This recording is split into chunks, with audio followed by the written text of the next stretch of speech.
شهور ديال الاشتراك فابور. ما كاين غير فابور اخويا. هاد هذه اللي مبلبله هاد اليامات، هذه اليوم غتبكي في هاد الفيديو هذا. هذه ما غتاخذهاش بوحدها. برومو كنظن اول واحد واخر واحد غيديرها الخوت في المغرب كامل. تلفازه اليوم غتسمعوا البكا ديالها، غتبكي اليوم في الثمن ديالها. هذه شحال كدير في السوق الخوت؟ 1400 1450 في السوق، ولكن راه ما غديهاش بوحدها. شنو معروف على البرنو سيفون؟ كدي وكدي معك واحد الكادو تا هو، ولكن كادو نيت هذا بعقل هذه المره. تلفازه 32 شوف ايتل غنيه عن التعريف. اللي ما عرفش نشرحها ليه دابا نيت 32 سمارت عامره فيها كلشي، وبالبلاي داكشي ديالها اوفيسيال عام ديال الكارونتي. يوتيوب فيها كلشي انا شوف.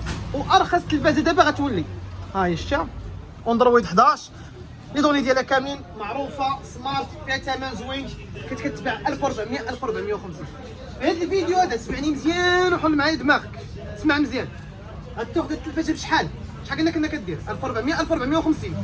غتسمع في هذا الفيديو هذا 1300 درهم، وكنسمع مازال ما ساليتش مع 6 شهور ديال الاشتراك فابور. وكاين اشتراك مليح، خلينا من داك الاشتراك ديال والو. اشتراك فيه 6 شهور. اشنو فيه؟ فيه ماتشات كاملين، كاس افريقيا راه قربوا الخطوه وبقى لي والو، افلام، مسلسلات، فيه كلشي وحاجه مليحه ما كيتقطع ما حتى شي حاجه. راه اقل ايمان كنبيعوا الخوت 6 شهور كنبيعها ب 180 درهم 150 درهم. انا عطيها لك وفابور سيدي في هذا الفيديو هذا. نخلي لك اللين دير لا كوموند ديالك. وعندي شوف عندي 30 قطعه، 30 واحد غيستافد معنا ان شاء الله في البروموسيون هذه، لانها فيها غير 30 قطعه الخوت. ما كرهتش صراحه كلشي يستافد، ولكن عندي فيها غير 30 قطعه. تلفازه 1300 درهم مع 6 شهور ديال الاشتراك الخوت فابور.